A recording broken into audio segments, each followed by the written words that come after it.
Graça e paz, meu querido e minha amada irmã, que o Senhor te abençoe nesta manhã, que o Senhor encha o seu coração da palavra dele para que você possa permanecer durante o dia, que essa palavra possa ser um alimento necessário para a sua vida. E eu gostaria de compartilhar algo com vocês nesta manhã, que se encontra no livro de Gálatas, do apóstolo Paulo escrevendo aos irmãos de Gálatas, no capítulo 6, do versículo 1 até o 10. Primeiro vamos fazer uma oração, né? Senhor Deus, meu Pai, eu te agradeço por esse dia maravilhoso, pela tua presença, que a cada dia acalora o nosso coração. Senhor, que a tua mensagem venha de encontro a nós, que venha nos confrontar, que venha nos edificar, que venha nos dar um sentido para caminharmos e que a nossa fé seja aumentada neste momento, que possamos estar ouvindo a sua mensagem e que ela entre no nosso coração, penetre na nossa alma, para que nós possamos mudar os nossos comportamentos e que o Senhor venha, que o teu Espírito Santo venha nos fazer e nos dirigir de acordo com a tua palavra, Pai. Eu te agradeço por tudo, Senhor, te agradeço por este momento, te agradeço pela tua palavra e que teu Espírito Santo usa-me, Senhor, como instrumento em suas mãos para que essa palavra chegue ao coração e alcance a vida de todas as pessoas que estão aqui nos ouvindo nesta manhã. Em nome de Jesus. Amém, Senhor. Amém. Bom, Gálatas, capítulo 6, do 1 ao 10, diz assim: Irmãos, se alguém for surpreendido em algum pecado, vocês que são espirituais devem restaurá-lo com mansidão. Cuide-se, porém, cada um para que também não seja tentado. Levem os fardos pesados um dos outros e assim cumpram a lei de Cristo. Se alguém se considera alguma coisa não sendo nada, engana-se a si mesmo. Cada um examine os próprios atos e então poderá orgulhar-se de si mesmo, sem se comparar com ninguém. Pois cada um deverá levar a sua própria carga. O que está sendo instruído na palavra, partilhe todas as coisas boas com aquele que o instrui. Não se deixe enganar, de Deus não se zomba, pois o que o homem semear, isso também colherá. Quem semeia para a sua carne, da carne colherá destruição. Mas quem semeia para o Espírito, do Espírito colherá a vida eterna. E não nos cansamos de fazer o bem, pois no tempo próprio colheremos, se não desanimarmos. Portanto, enquanto temos oportunidade, façamos o bem a todos, especialmente aos da família da fé. Bom, o texto que o apóstolo Paulo está apresentando, essa carta aos irmãos de Gálatas, e primeiro ele agradece, né? Existem muitas dúvidas sobre o seu apostolado, porque ele não foi diretamente viveu com Cristo, mas pela revelação ele se aproximou de Deus.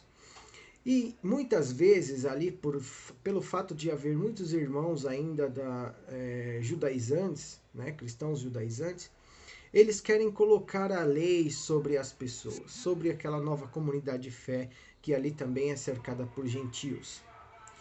Então eles queriam colocar em xeque essa liberdade tanto conquistada por Cristo. E aí começa a colocar coisas, uma lei asseverada. E neste capítulo que nós estamos falando, Paulo convida os irmãos de Gálatas a permanecer firmes na liberdade que Cristo nos concedeu.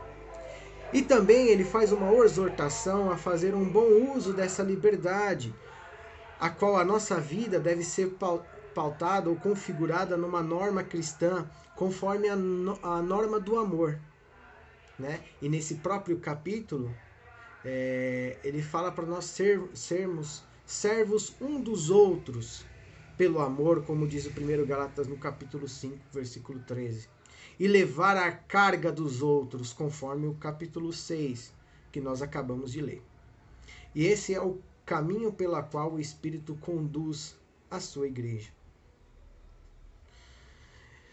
Uma coisa importante para nós entendermos aqui, inclusive nos capítulos anteriores, Paulo vai falar sobre a questão do espírito, vai falar sobre a questão do espírito e a carne, e esse conflito que existe entre dar vazão às coisas da carne e dar vazão às coisas do espírito. E é uma coisa muito interessante que neste texto tem, ele fala para nós por que nós comparamos uns com os outros. Por que tem essa necessidade de se comparar uns aos outros? Por que procuramos isso? Porque nós procuramos saber quem é bem-sucedido e colocamos um padrão de vida para que a gente tente obter aquela mesma que as pessoas têm, em quantidade suficiente para que a gente possa se comparar um ao outro. Por isso que é essa necessidade. Por que a gente gosta de comparar um com os outros? Sem o Evangelho de Cristo, nós seríamos ousados, mas não humilde, fazendo assim eu estar na posição de superioridade. Ou o contrário também, um humilde não ousado se sentindo inferior. E quando isso acontece, quando nós estamos sem Cristo, sem o Evangelho, sem a presença de Deus, nós oscilaremos terrivelmente entre essas duas coisas. O Evangelho traz uma proposta muito interessante sobre a humildade e sobre a ousadia, que elas devem andar juntas e não devorar uma a outra. Bom, partindo dessa introdução, existe um desafio no capítulo 1 de não ignorar quem foi surpreendido em algum pecado. O capítulo 1 fala exatamente de como nós, no capítulo 6, no versículo 1, fala da gente não ignorar o outro que foi encontrado em pecado, em algum pecado. Não devemos ignorar este irmão porque ele teve um tipo de erro, porque ele caiu em algum tipo de erro. Nós devemos fazer conforme a instrução de Paulo em 1 Coríntios 15, 13, 5, que fala sobre o amor, que nós devemos ajudar aos nossos irmãos sem rancor, sem maltratos, sem ira, sem ressentimento. Mesmo que ele tenha errado conosco, nós devemos estar dispostos a restaurá-lo. E Paulo diz para isso para quem são seres espirituais. Olha aqui no texto. Irmãos, se alguém surpreendido em algum pecado, vocês que são espirituais, ou seja, vocês que vivem pelo Espírito, e quando eu falo viver pelo Espírito, eu estou querendo dizer o que o capítulo 5, no versículo 16, diz. Por isso digo, vivam pelo Espírito, de modo nenhum satisfarão os desejos da carne, pois a carne deseja o que é contrário ao Espírito. O Espírito, o que é contrário à carne. Eles estão em conflitos um com o outro, de modo que vocês não fazem o que desejam, mas se vocês são guiados pelo Espírito, não estão debaixo da lei. Mas o fruto do Espírito, a qual Paulo diz aqui que é o que a gente deve ser, é amor, alegria, paz, paciência, amabilidade, bondade, fidelidade, mansidão e domínio próprio. Contra essas coisas não há lei. Por isso Paulo chama de seres espirituais. Que nós que somos seres espirituais, que vivemos de acordo com o Espírito, devemos exortar os nossos irmãos com esse sentido, com o sentido de amor. Não um sentido igual a gente estava falando aqui, de aplicação da lei pesada, de que eles devem ser condenados por aquele pecado, porque a gente não sabe a história dele, porque não sabe o que sabemos e simplesmente só julgamos as coisas e somos rápidos em criticar. Entender que não devemos ser rápidos nisso, em criticar,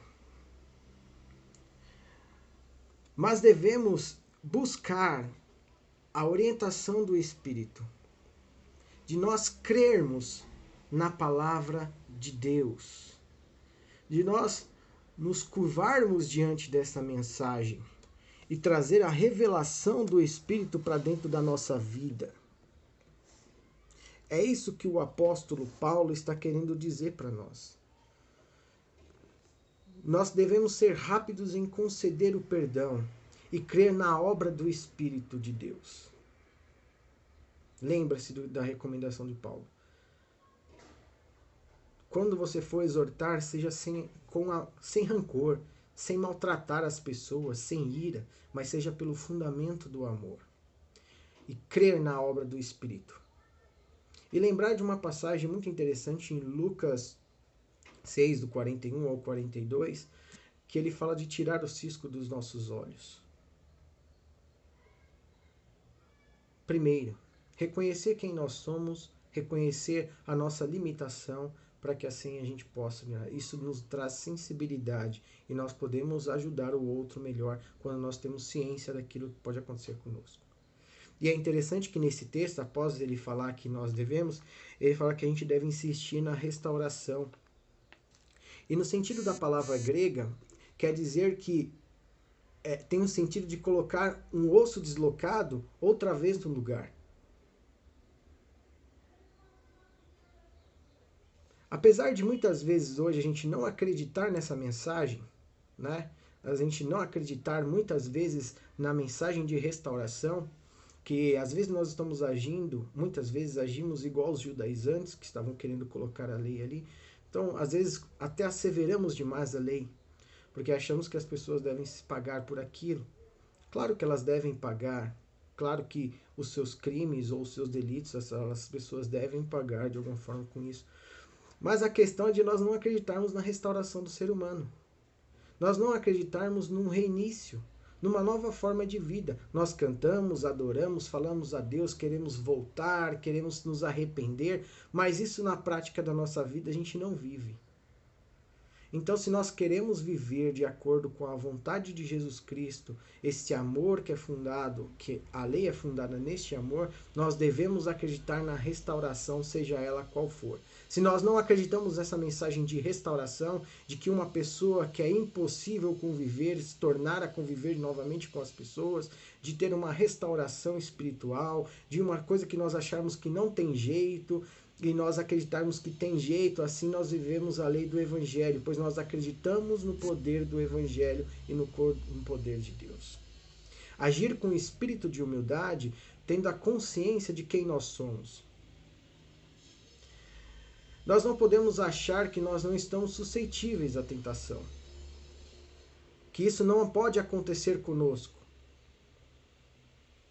Quando nós estamos nesse processo de restauração, a gente pode ser surpreendido de alguma forma, ou de algum pecado que podemos acontecer. Ter consciência disso nos conservará humildes durante esse processo de restauração, em vez de fazer com que nós sentimos superiores uns aos outros. Por isso devemos crer na restauração. E para que a restauração aconteça, nós tenhamos que entender quem nós somos e que nós estamos suscetíveis a erros. Isso nos faz tornar mais sensíveis com a relação ao outro e permitir com que as pessoas sejam restauradas. E no capítulo 6, versículo 2, ele vai falar de levar um fardo dos outros, ajudando uns aos outros no problema da vida. Nós temos um pouco de dificuldade de compreender isso porque nós temos um senso individualista que gira em torno do próprio ser humano, do próprio indivíduo. E o pensamento judaico ele não é assim. Quando nós vemos a Bíblia em si, não há um senso individualista só. Não, é eu com meus problemas, eu carrego sozinho e vou embora, eu sigo a minha vida, eu não devo nada de satisfação para ninguém. Né? Isso não existe dentro do... O seu problema é problema meu. O pecado de uma pessoa é o pecado de uma nação. Se a gente pensar lá, lembrar de Josué, no capítulo 7, o pecado de Acã foi uma pessoa, mas a família inteira pagou por isso. Porque a ideia é comunitária. Aí você fala assim, mas isso é no Antigo Testamento. Não, no Novo Testamento também tem um. Paulo, ao exortar um irmão que foi pego em imoralidade, que estava tendo relações com a sua madrasta, Paulo encoraja os irmãos a se entristecer pela situação que ele está. E de até pedir a expulsão dele da igreja, porque ele não quer aceitar a disciplina do Evangelho, uma nova forma de viver. Ele quer continuar nessa relação de pecado. E Paulo o encoraja a abandonar isso, mas Paulo ainda fala, a comunidade não deveria se alegrar ou se orgulhar porque ele foi embora. Na verdade, vocês deveriam se entristecer por isso. Lá no capítulo de 1 Coríntios 5. Então isso não é um problema daquele homem, isso é um problema da comunidade, isso é um problema da igreja, isso é um problema de todos nós. Então, quando nós queremos viver na comunidade do Evangelho, quando nós queremos viver a palavra de Deus, não se trata só de mim, se trata de todos nós. O problema não é só seu, o problema também é meu. Geralmente as pessoas elas se preocupam com a reputação da igreja diante dos outros, né? A igreja precisa mostrar que ela faz, que ela é isso, que ela é aquilo. Mas muitas vezes essas pessoas não se preocupam com a reputação que elas têm dentro da comunidade. Parece que é só a responsabilidade da igreja comigo, mas não existe responsabilidade minha com a igreja. Perdeu-se o senso de comunidade. Perdeu-se o senso de que se eu fazer alguma coisa errada lá fora, se eu der mau testemunho lá, não vai ser somente você, indivíduo, mas vai ser toda a comunidade que vai levar essa carga. Assim eu também o oposto. Se a igreja inteira tem um problema, você vai levar o problema da igreja também. Se a igreja é mal falada, você vai ser mal falado também porque você pertence à igreja. Esse senso de comunidade. Então o problema não é só meu, o problema não é teu. Quando Paulo diz que levar o fardo um dos outros, ele está falando exatamente disso. O problema do irmão é um problema meu também. O problema do pastor Daniel é um problema meu também. Eu tenho que me preocupar com ele. Eu tenho que ajudar ele nos problemas da vida dele. Eu tenho que ouvi-lo. Eu também tenho que me preocupar com ele. E assim com os outros irmãos e irmãs que estão na nossa comunidade. Então, se você quer viver o Evangelho, quer viver a graça de Deus, abandone esse pensamento individualista e vive esse pensamento comunitário. O problema meu é o problema seu também. E assim a gente vai se ajudando e vai vivendo a vontade de Deus. Quando nós agimos assim, querendo levar o fardo do outro, a lei de Deus, ou seja, a lei de Cristo, está fundamentada no amor ao próximo, conforme o livro de Gálatas 5, do versículo 13 ao 14. Levar o fardo de alguém é pagar um preço por amar. E requer muito esforço de nós. E não é uma coisa simples de se fazer. E uma forma de levar o fardo um do outro está na restauração com mansidão, conforme o primeiro versículo que nós lemos do capítulo 6. Quando nós desejamos amar alguém, nós estamos aceitando as dificuldades dela e as limitações que ela tem. E para nós vivermos nesse vínculo de amor, para que esse amor se sustente, é necessário a gente carregar um pouco do fardo da pessoa amada. Esse é o sacrifício que fazemos. Quando nós desejamos amar alguém, quando nós desejamos amar os nossos irmãos em Cristo. O capítulo continua no versículo 3 e 9, no versículo 3 e 4, e fala-se sermos humildes, sem o senso de superioridade, de se achar melhor do que o outro. Ser humilde não se comparando com os outros, não sendo orgulhoso, mas em vez disso, o apóstolo Paulo nos encoraja a servir uns aos outros. Humildade significa aceitar que nós não somos nada, e que tudo é dado por Cristo. Não é uma realização própria, não é um desejo meu, mas é algo que Cristo fez por nós. Nós não somos merecedores de nada. E em vez de compararmos uns com os outros, O apóstolo Paulo nos encoraja a avaliar o nosso procedimento, a avaliar os dons e as oportunidades que temos e de como nós estamos utilizando em favor de algo.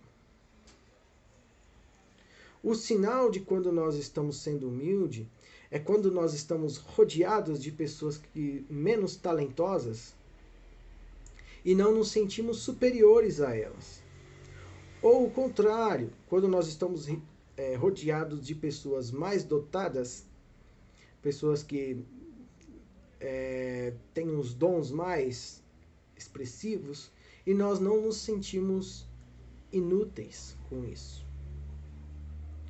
Mas nós temos uma ideia de medir de acordo com nós mesmos e não com os outros. É isso que o apóstolo Paulo está nos encorajando a fazer.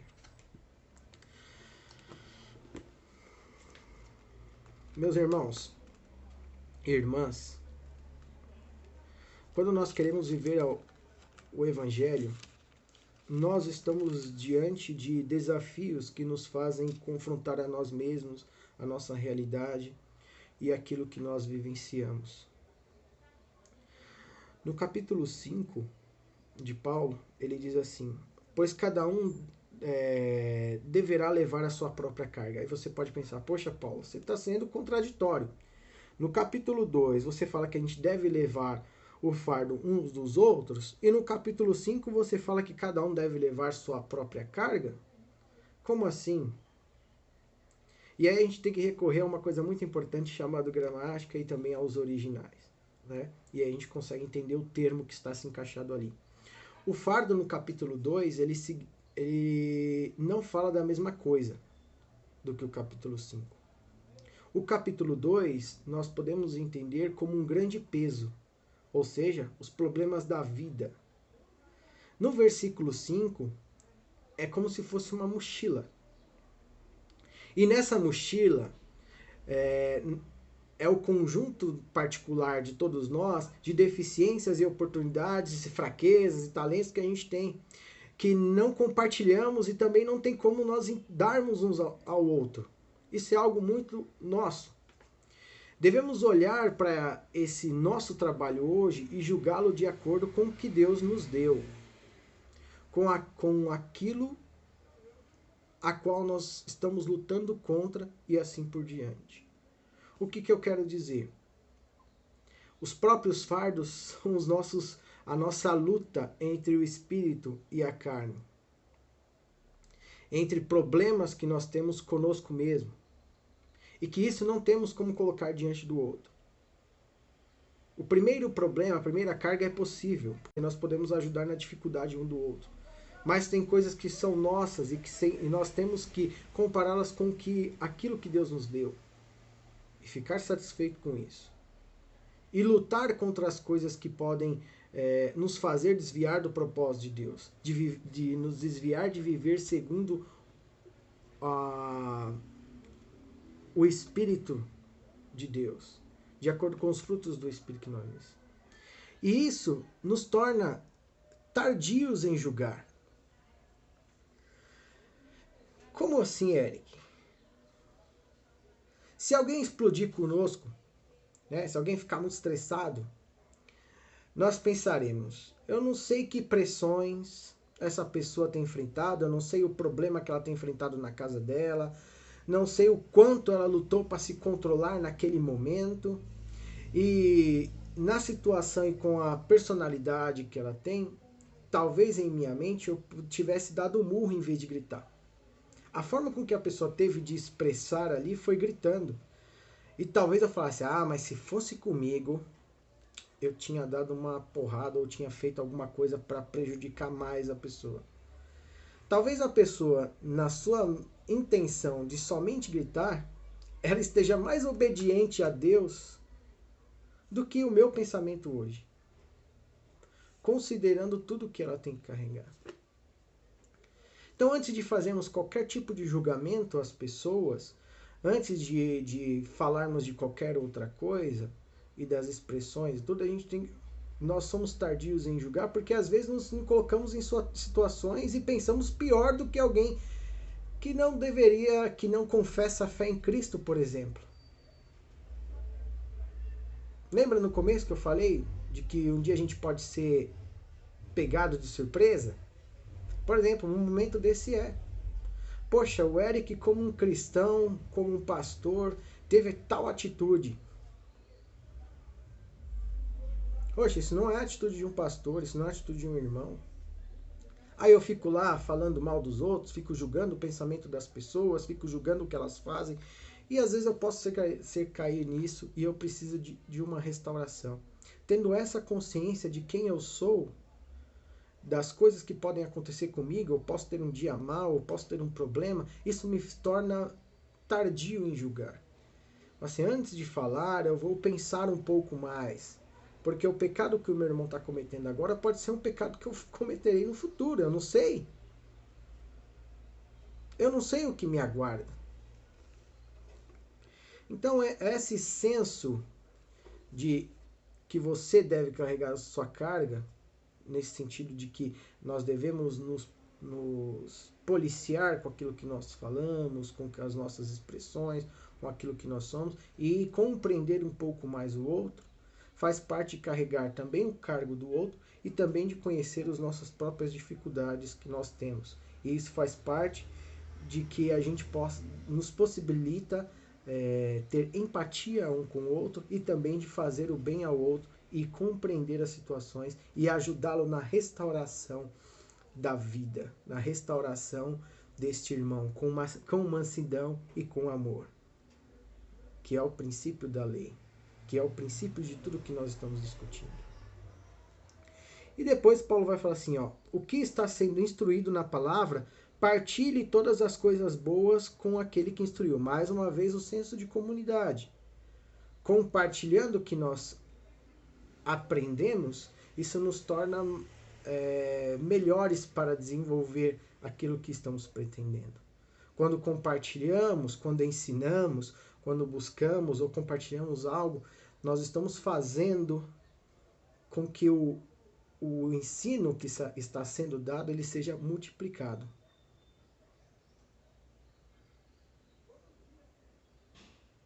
Então, quem está sendo treinado na fé, que Paulo diz assim, ele deve repartir todas as coisas boas com os seus mestres, com aqueles que não ensinam. E aqui Paulo dá uma instrução também de incluir um apoio financeiro às pessoas que lhe instruem. De alguma forma, poder prover melhoria para a vida da pessoa que te instrui, que te ajuda. Isso também é uma contraparte daquilo que você está recebendo, né? Com amor, com gratidão no coração. Nos versículos diante do 6, no capítulo 6 do 7, fala: não deixe enganar, de Deus não se zomba, pois o que o homem semear, isso também colherá. Quem semeia para a sua carne, da carne colherá a destruição. Mas quem semeia para o Espírito, do Espírito colherá a vida eterna. Aqui Paulo está falando de semear e colher. Seja o que for que você semeie, você certamente colherá. Se você plantar uma semente de tomate, você não vai colher um milho. O que é semeado, ele gera uma colheita, né? Talvez não muito duradoura, mas que sem dúvida virá. Se nós semearmos para a satisfação da carne, fazendo o que ela deseja, nós colheremos destruição. Isso no capítulo 5, 19, é muito importante nós entendermos. Olha o que ele diz. Ora, as obras da carne são manifestas: imoralidade sexual, impureza, libertinagem, idolatria, feitiçaria, ódio, discórdia, ciúmes, ira, egoísmo, dissensões, divisões, facções, inveja, embriaguez, orgias e coisas semelhantes. Eu os advirto, como antes já os adverti. Aqueles que praticam essas coisas não herdarão a vida eterna.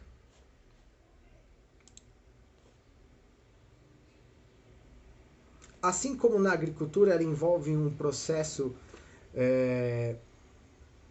de colheita, de aguardar, de esperar o tempo certo, o mesmo também acontece com a escolha da moral, com aquilo que nós iremos fazer, com as nossas atitudes, com os nossos pensamentos. Se nós cedermos à carne, que é todos esses que eu acabei de dizer, haverá um colapso espiritual e com certeza a consequência disso será uma destruição. Por exemplo, se nós formos desonestos, com o tempo as nossas relações elas se desintegrarão, elas acabarão, elas serão desgastadas e elas provavelmente a consequência será a separação e o isolamento. Se nós formos invejosos cada vez mais, a gente vai perder a alegria e nós nos tornaremos amargos. Percebe? Quanto mais violência propagamos, mais a destruição de outras pessoas acontecerá e o senso de comunidade irá se perder e o senso de restauração irá se perder. O pecado ele promete alegria, mas na verdade a colheita só vem destruição para a nossa vida. Inveja, mentira, ira, né? Ódio, ciúmes, egoísmos, separações, dissensões, tudo isso causa destruição. E Paulo também nos instrui sobre a escolha certa, que é semear pelo Espírito. E à medida que a gente vai vivendo para Deus, por nossa livre vontade, nós colhemos a vida eterna, tanto em qualidade de vivência, quanto em quantidade, né? Falando de eternidade. E obviamente que esses frutos nos acompanharão no decorrer da nossa vida. E Paulo, em seguida, no capítulo 9 e 10, ele fala: então não nos cansemos de fazer o bem, pois no tempo próprio colheremos, se não desanimarmos. Portanto, enquanto temos oportunidade, façamos o bem a todos, especialmente aos da família da fé.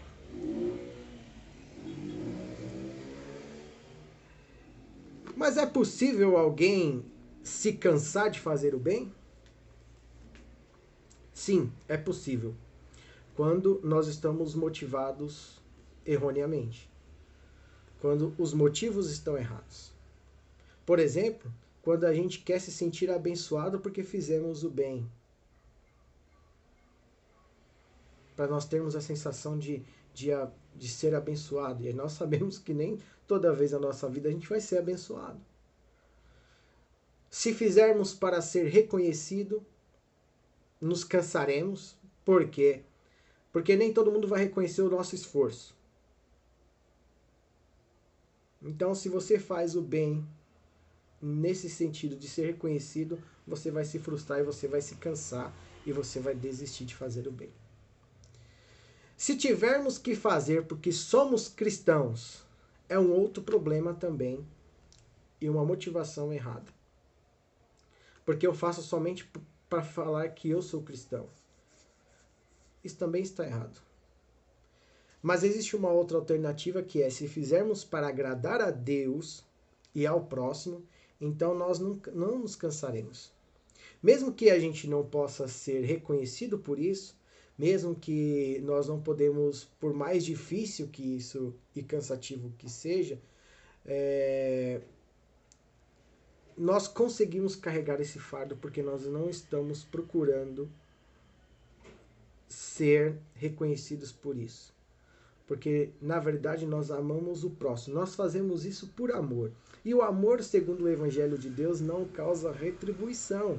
Não quer que você pague com a mesma moeda. O amor, ele é doador. Lembra de 1 João 3,16, que eu falei há um tempo atrás? Sobre o amor que doa? É esse amor que nós temos. Nós temos que viver a inspiração dada por Jesus, a forma com que Jesus viu, que o próprio Cristo esteja entre nós e que as pessoas possam perceber, e a nossa vida é de doação. Então, quando nós fazemos isso, nós fazemos por amor a Deus e por amor ao próximo, sem os motivos errados de se sentirmos abençoados, para que a gente possa ser reconhecido, ou porque a gente é cristão. Se contrário nós fizermos por amor, aí sim nós não cansaremos de fazer o bem. Não nos cansaremos de fazer o bem. Quando nós somos motivados, nós colheremos no tempo certo os frutos e os benefícios na nossa própria vida. Quando nós fazemos o bem por amor a Deus, o amor ao próximo, esses frutos são carregados na nossa vida. Os frutos do Espírito, que é alegria, paz, amor, paciência, amabilidade, bondade, fidelidade, eles vão nos acarretando no decorrer da vida, porque nós temos oportunidades de fazer o bem. Deus nos dá a oportunidade para fazer o bem. Então isso vai trazendo a nossa vida. E não somente na nossa vida espiritual, não somente nós crescemos com pessoas que refletem o caráter de Cristo, mas também as pessoas que estão ao nosso redor. Em nossa vida e na vida de quem nos cerca.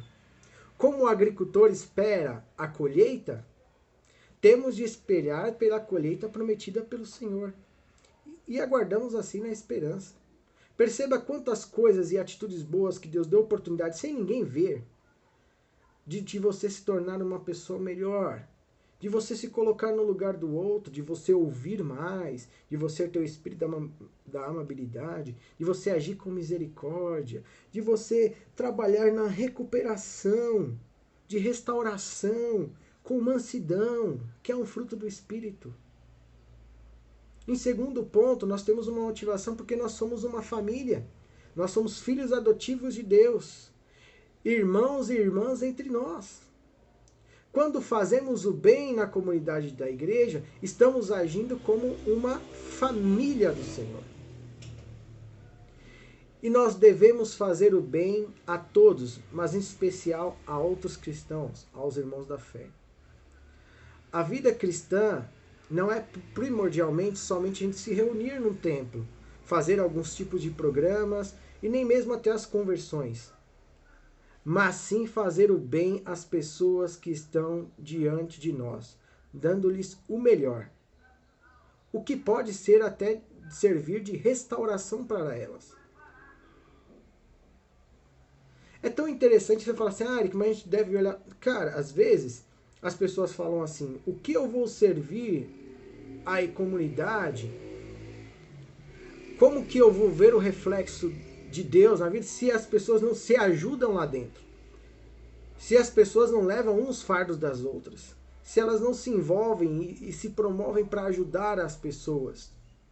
Como que elas aparecerão no mundo? É fácil. É muito fácil eu ir num domingo ou um dia da semana num lugar para me sentir mais melhor porque estou fazendo alguma coisa.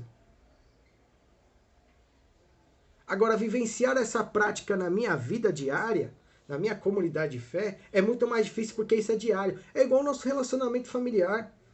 Às vezes a gente falar para a vida do outro, falar para o evangelho para outra pessoa é muito mais fácil.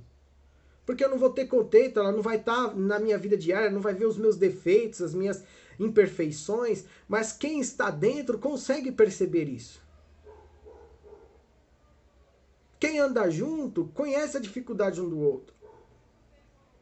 Quem deseja se envolver com a comunidade, falar assim, ó, o meu problema é um problema do pastor também, o problema do pastor é um problema meu. Esse senso comunitário, ela muda a ideia, muda as coisas como são. Para testemunho dos próprios irmãos. Então nós não podemos deixar os nossos irmãos e dar atenção mais aos que estão de fora do que aos nossos irmãos. Porque eles fazem parte do testemunho da vida das pessoas que estão ali. E Paulo não está dizendo somente das ações, mas ele está falando das palavras. Ele está falando de agir tanto em ações quanto em palavras. No nosso dia a dia, nós podemos viver experiências de restaurações. Então, meu querido, primeiro, tenha consciência de quem você é. Segundo, viva a vida pelo Espírito. Viva em comunidade, crie o senso de comunidade. Levar um fardo um do outro é ter esse senso. E por último, tudo que nós fazemos, nós colheremos. Se nós buscarmos colher frutos da carne, como foi dito aqui, ira, dissensões, facções, mentiras, egoísmos, nós colheremos isso e a destruição. Quando nós queremos viver pelo Espírito, que é o contrário, é a amabilidade, é o amor, é a paciência, é a mansidão, nós estamos vivendo segundo o Espírito e isso nos levará à vida eterna com o Senhor. Esses serão os frutos produzidos em nosso coração e que farão outras pessoas conhecer esse reino de Deus também. O apóstolo Paulo, então, quer nos deixar nesta manhã que nós não nos cansemos de fazer o bem a todo tempo, sem procurar retribuições, sem procurar, nós devemos fazer por amor, assim como Cristo nos ensinou a fazer as coisas por amor.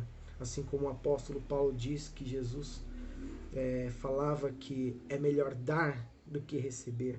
Então que a tua vida seja de serviço, que a sua vida seja de doação, que a sua vida seja de buscar os frutos do Espírito.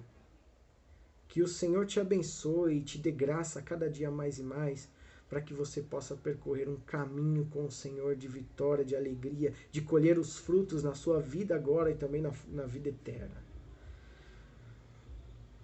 Que através disso as pessoas vão se sentir acolhidas e restauradas pelo amor de Deus que é transbordado através de nós.